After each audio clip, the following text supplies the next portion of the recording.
आप सभी का स्वागत है आपके अपने YouTube channel Suthar agri point में। आज हम पढ़ेंगे भेड़ और भेड़ की नस्लों के बारे में, जो कि आपका एग्रीकल्चर सुपरवाइज़र का एनिमल हस्बेंड्री का टॉपिक है। और साथ ही आपकी BSc में भी लगता है और ICR या जेट और BHU में भी आपके लगता है। तो इसके बारे में चर्चा करेंगे। इससे पहले जो नए स्टूडेंट हैं वो हमारे चैनल को सब्सक्राइब करें और बाकी इस वीडियो को लाइक करें तथा अपने दोस्तों के साथ शेयर करें। तो आज का टॉपिक शुरू करते हैं अपना। तो इसमें सबसे पहले आपका रहेगा भेड़ का इंट्रोडक्शन और उसके बारे में महत्वपूर्ण बातें जो कि आपको जाननी चाहिए। तो सबसे पहले हो गया भेड़ का वैज्ञानिक नाम। तो वैज्ञानिक नाम क्या होता है? ओविस एरिज।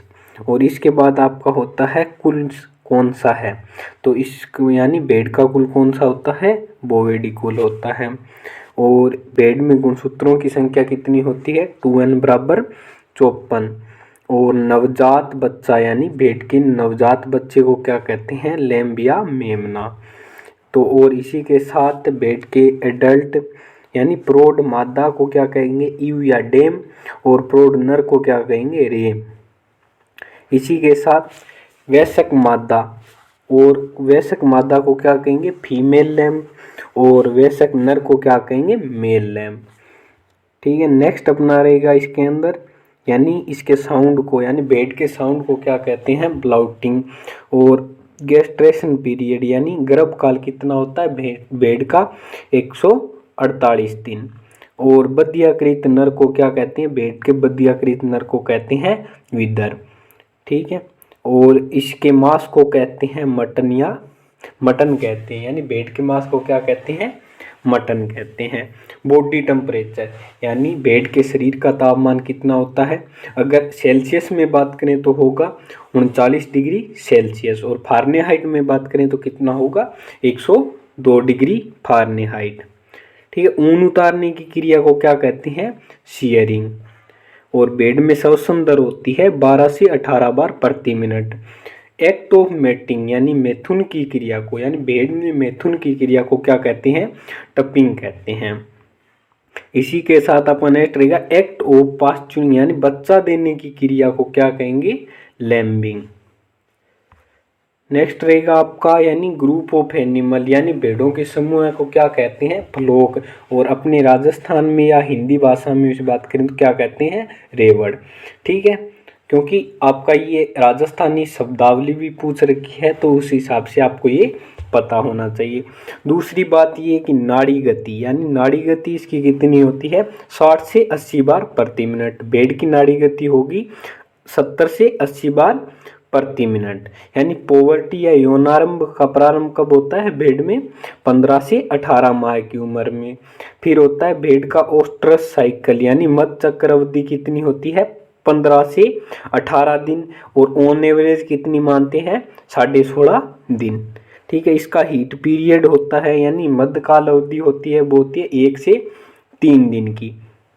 फिर होता है भेड़ में आइडेंटिफिकेशन के लिए पूंछ को काटते हैं। तो पूंछ काटना और टैग लगाना ये सारी क्या आइडेंटिफिकेशन के मेथड है, जैसे दागना ये हो गए। तो इसमें पूंछ काटने की क्रिया को क्या बोलते हैं? डॉकिंग।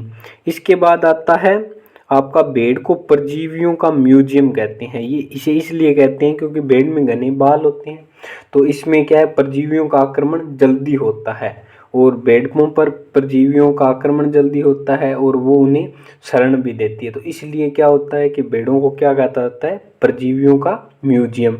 तो इसमें परजीवियों को हटाने के लिए हम 2 तरीके की डोज काम में लेते हैं। तो पहला तो तरीका ये हो गया कि डोजिंग, वो तो होती है अंतः परजीवियों को नष्ट करने के लिए क्या करते हैं? डोजिंग। और बाह्य परजीवियों को नष्ट करने के लिए क्या करते हैं? डस्टिंग।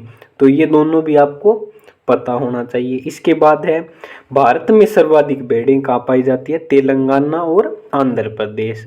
और आपका भेड़ प्रजनन केंद्र कहाँ स्थित है? फतेहपुर सीकर में। दूसरा ये कि राजस्थान 40% ऊन का उत्पादन करता है, यानी भारत की कुल ऊन उत्पादन का कितना? 40% कौन करता है? राजस्थान करता है। ठीक है। नेक्स्ट रहेगा आपका वर्गीकरण यानी भेड़ों का वर्गीकरण। तो भेड़ों का वर्गीकरण वातावरण के हिसाब से यानी रीजन्स के हिसाब से किसने बांटा? राइट ने। यानी आप इसे RR से याद रख सकते हैं। राइट ने किसके आधार पे बांटा? रीजन के हिसाब से। कब? 1984 में। तो इसमें सबसे पहला रहेगा आपका उत्तरी हिमालय, यानी उत्तरी हिमालय को बोलते हैं हिमालयन क्षेत्र। तो अब हिमालयन में आपका कौन सा आएगा? जम्मू एंड कश्मीर और उत्तराखंड। तो इसमें कौन कौन सी प्रमुख नस्लें पाई जाएगी? आपकी पहली है गद्दी नस्ल, और दूसरी है भाकरवाल, और तीसरी रामपुर और गुरेज। तो इसमें क्या है? भाकरवाल नस्ल की खास बात है कि लोई नामक ऊन होती है, जिससे वो कहाँ से प्राप्त होगी? आपको भाकरवाल नस्ल से प्राप्त होती है। ये एक विशेष प्रकार की ऊन होती है, ठीक है। उसके बाद आपका रहेगा पश्चिम शुष्क क्षेत्र यानी वेस्टर्न एरिया। तो इसमें आपका सारा पश्चिमी शुष्क भाग आ जाएगा, जैसे बाड़मेर, ये आपके आ जाएंगे यहाँ पे, जैसे जोधपुर, बाड़मेर, जैसलमेर, ये सारे इसी में आ जाएंगे। टोंक, सवाई माधोपुर, बीकानेर, झुंझुनू, ये इधर का पूरा ड्राई एरिया जितना भी है वो सारा इसी में आ जाएगा आपका। तो इसमें आ गया आपका पहली है लोही।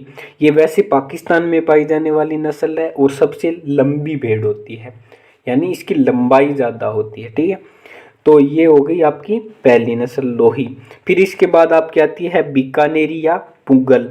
ये क्या है? कालीन बनाने वाली ऊन के लिए उपयुक्त होती है, और ये कहाँ पाई जाती है? आपकी बीकानेर में। फिर आती है मारवाड़ी, ये आपके मारवाड़ क्षेत्र में पाई जाती है, और इसका मूल स्थान पंजाब है, राजस्थान। फिर आपकी आती है जैसलमेरी, ये पाई जाएगी जैसलमेर, जोधपुर और बाड़मेर में। फिर आती है आपकी मालपुरा, मालपुरा ये पाई जाएगी टोंक और सवाई माधोपुर में, इसका मूल स्थान होता है टोंक। फिर आपकी आती है चोकला, चोकला पाई जाती है शेखावाटी क्षेत्र में। फिर आपकी आएगी सोनाड़ी, सोनाड़ी पाई जाती है उदयपुर के अंदर। और फिर आपकी आती है मगरा, मगरा पाई जाएगी नागौर और बीकानेर के अंदर। फिर नाली, ये नाली क्षेत्र यानी हनुमानगढ़ और गंगानगर, चूरू व झुंझुनू में पाई जाती है। इसके बाद आएगी आपकी अविवस्त्र और अविकालीन, ये टोंक में विकसित की हुई है। तो ये क्या है? क्रॉस ब्रीड है दोनों। इसके बाद आपकी नेक्स्ट रहेगी 3 नंबर वर्गीकरण किसका हो गया? पूर्वी क्षेत्र यानी ईस्टर्न क्षेत्र का। इसमें कौन सा एरिया आता है? बिहार सा, ठीक है। तो इसमें आपकी कौन सी नस्लें आएगी? शाहबादी, ये कहाँ की नस्ल है? ये मुजफ्फरपुर उत्तर प्रदेश में विकसित की हुई है। उसके बाद आपकी आएगी हिसरडेल, यानी हिसारडेल, ये हिसार में बनाई गई है, किसके क्रॉस से? बीकानेरी और मेरिनो के क्रॉस से बनी हुई है। उसके बाद आती है आपका दक्षिणी का पठारी क्षेत्र। तो दक्षिण का पठारी क्षेत्र यानी साउथर्न एरिया में कौन सी नस्लें पाई जाएगी? इनका स्थान होगा वैसे ये कहाँ पर पाई जाएगी? विंध्याचल से नीलगिरी पहाड़ियों के बीच। तो इसमें सबसे पहली नस्ल आपकी रहेगी ढेकनी, ये महाराष्ट्र व कर्नाटका में पाई जाती है। ये क्या है? कंबल बनाने के लिए सबसे उपयुक्त नस्ल है।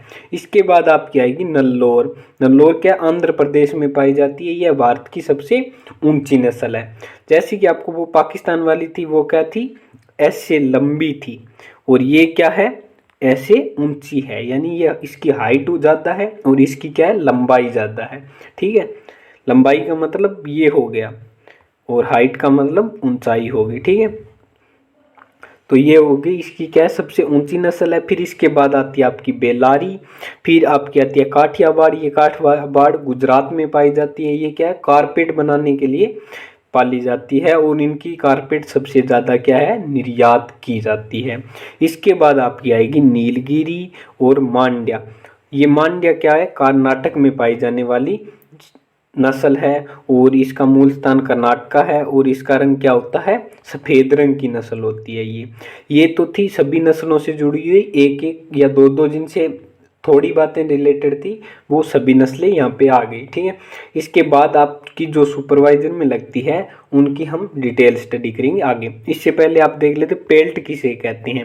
पेल्ट होता है यानी कम उम्र के मेमनों को मारकर उनकी घुंघराली ऊन वाली खाल प्राप्त करने की जाती है, उसे क्या बोलते हैं? पेल्ट बोलते हैं। पेल्ट का मतलब ऐसी खाल जिस पर क्या है कि घुंघराले बाल लगे हुए हों, यानी ये कहाँ से प्राप्त होगी? कम उम्र के मेमनों को मारकर उनसे प्राप्त की जाती है, तो उसे क्या बोलते हैं? अपने पेल्ट बोलते हैं। अब आपकी पहली नस्ल रहेगी मारवाड़ी। तो भेड़ों की पहली नस्ल मारवाड़ी। मारवाड़ी क्या है, इसमें नर व मादा दोनों क्या होती हैं, सींग रहित होते हैं। यह नस्ल बीमारियों के प्रति क्या होती है, प्रतिरोधी होती है। इनमें बीमारियां कम लगती है और इनकी रोग प्रतिरोधक क्षमता क्या है, ज़्यादा होती है। इनका चेहरा क्या है, काला होता है। इनका मूल स्थान है पंजाब और राजस्थान। और ये क्या है, ऊन उत्पादन करती है 1.5 से लेकर 2.3 केजी प्रति वर्ष के हिसाब से। और इनमें मेल का वजन होता है 28 से 35 केजी और फीमेल का वजन होता है 25 से 30 केजी। इसके बाद आपकी नेक्स्ट नस्ल रहेगी चोकला। तो चोकला नस्ल की क्या खास बात है कि इस नस्ल से उच्च श्रेणी की ऊन प्राप्त होती है। इसी कारण इसे क्या कहते हैं, राजस्थान की मेरिनो कहते हैं। इसमें यहाँ पे ये राजस्थान नाम आप थोड़ा सही कर लेना, ठीक है। इसके बाद है इसमें रोमन नाक पाई जाती है। ये क्या है, इसकी प्रमुख विशेषता है। और इसका उत्पत्ति स्थान है राजस्थान का शेखावाटी क्षेत्र, इसलिए इसे शेखावाटी भी बोलते हैं। और इसका दूसरा नाम क्या है, छापर भी है, ठीक है। इसके मेमनों की मृत्यु दर क्या होती है, सबसे अधिक होती है। इनमें मेमने ज़्यादा मरते हैं। इसके बाद क्या है कि यह नस्ल भी क्या है, सींग रहित होती है। इसके अंदर फीमेल का वेट होगा 24 से 32 केजी और मेल का वेट होगा 30 से 40 केजी। ये क्या है, 1.5 से 2.5 केजी ऊन प्रति वर्ष की दृष्टि से देती है। और इसके बाद आपकी नेक्स्ट नस्ल रहेगी मालपुरा। तो मालपुरा की क्या खास बात है कि यह नस्ल राजस्थान के अजमेर, चित्तौड़गढ़, बूंदी, भीलवाड़ा और कोटा जिले की मूल निवासी है। इस नस्ल का राजस्थान के टोंक जिले से निकला है नाम, क्योंकि ये क्या है, राजस्थान के टोंक जिले के में एक गांव या जैसे मालपुरा है वो कहाँ पड़ता है, टोंक में, तो इसलिए इसका नाम कहाँ से निकला है, टोंक से। इसका चेहरा क्या है, हल्के भूरे रंग का होता है। छोटे और नालीदार कान पाए जाते हैं। लंबी और पतली पूंछ होती है इसकी। और सफ़ेद व मोटे बालों वाली ऊन प्राप्त होती है। यह मांस उत्पादन के लिए क्या है, सबसे उपयुक्त नस्ल है। इसकी ऊन मोटी होती है, तो इसलिए ऊन से क्या बनाते हैं, नमदे और गलीचे बनाए जाते हैं। और इसका नेटिव यानी इसका मूल स्थान कौन हो गया, टोंक राजस्थान। इसकी फीमेल का वेट होता है 25 से 30 केजी और मेल का वेट होता है 30 से 34 केजी। और इससे प्रतिवर्ष ऊन उत्पादन होता है 1.1 से लेकर 1.6 केजी तक, ठीक है। नेक्स्ट आपकी नस्ल रहेगी जैसलमेरी। ये हमारे यहाँ पे प्रमुख रूप से पाली जाती है। इसकी क्या खास बात है, एक तो ये कि ये कहाँ पे पाई जाएगी, जैसलमेर से इसका मूल स्थान है। ये रेगिस्तानी नस्ल है, तो ये डेजर्ट में सर्वाइव करने के लिए क्या है कि सबसे उपयुक्त नस्ल है, क्योंकि ये वातावरण के प्रति सर्वाधिक अनुकूल मानी जाती है। और ये विपरीत परिस्थितियों में 3 से 4 दिन तक बिना पानी पिए भी रह सकती है। और ये राजस्थान के जैसलमेर व जोधपुर जिले में पाई जाती है। इसका भी क्या है, चेहरा क्या होगा, काले रंग का होगा। और फीमेल का वेट होगा 30 से 36 केजी और नर का वेट होगा 32 से 45 केजी, ठीक है। इसका ऊन उत्पादन होगा 1.8 से लेकर 3.2 केजी, ठीक है। और आपकी इसके अलावा नेक्स्ट रहेगी अविकालीन। अविकालीन क्या है, ये इसका स्थान नेटिव पैलेस हो गया टोंक राजस्थान से विकसित की गई है। इसका निर्माण इसे बनाया गया है, इस नस्ल को किसने बनाया, CSWRI यानी केंद्रीय भेड़ और ऊन अनुसंधान केंद्र यानी central ship and wool research institute Avikanagar Tonk द्वारा विकसित नस्ल है ये। इसमें क्या है, रेनबुलेट के लिया गया नर और मालपुरा नस्ल की मादा के संकरण से इस नस्ल को बनाया गया है। इसकी ऊन क्या है, पतली होती है, ठीक है। इसके बाद एक दूसरी नस्ल और बनाई गई थी, इसका नाम है अविवस्त्रा। अविवस्त्र में क्या है कि इसका नेटिव स्थान वही रहेगा टोंक राजस्थान। इसे भी SWRI यानी केंद्रीय भेड़ और ऊन अनुसंधान संस्थान अविकानगर टोंक द्वारा ही विकसित किया गया। इसमें नर रेम्बुलेट का ही रहेगा। और इसमें क्या है, मादा चेंज होगी, मादा किसकी होगी, चोकला नस्ल के मादा के संकरण से बनाया गया है। ये क्या है, 2 से 4 केजी ऊन प्रतिवर्ष की दृष्टि से देती है। इसके बाद आपकी रहेगी विदेशी नस्लें। विदेशी नस्लों में सबसे महत्वपूर्ण है मेरिनो। मेरिनो की क्या खास बात है, यह भेड़ उत्कृष्ट ऊन यानी इस नस्ल की ऊन सबसे अच्छी होती है, उत्कृष्ट ऊन उत्पादन के लिए जानी जाती है और इसके दूध का उपयोग अच्छी गुणवत्ता वाले पनीर बनाने के लिए किया जाता है। इसके मुख्य रूप से भेड़ के केवल एक ही मेमने को जन्म देती है, यानी यह सिर्फ एक बार में एक ही मेमने को जन्म देती है, ये इसकी क्या है मुख्य विशेषता है। और यह एक मध्यम आकार की होती है। इसके पैरों, इसके चेहरे और पैरों का क्या रंग क्या होगा, सफ़ेद होता है। भारत में यह कहाँ पाई जाती है, हिसार में पाई जाती है। इसके सिर और पैर भी क्या है ऊन से ढके हुए होते हैं। इसके अलावा मादा भेड़ सींग रहित होती है, यानी ये आपकी मादा भेड़ है तो इसके क्या है सींग नहीं पाए जाते। और नर में क्या है घुमावदार सींग पाए जाते हैं, जैसे कि इसमें आपको दिखाई दे रहे हैं। यह विश्व की श्रेष्ठ महीन ऊन वाली नस्ल है, यानी इसकी ऊन सबसे पतली होगी और बढ़िया क्वालिटी की होगी। ठीक है, और इसका मूल स्थान क्या है, स्पेन है। ऊन उत्पादन इसका होता है 5 से लेकर 9 केजी प्रति वर्ष, जो कि क्या है सर्वाधिक है। इससे कम कम होता है सभी का, इसका ऊन उत्पादन सर्वाधिक होता है।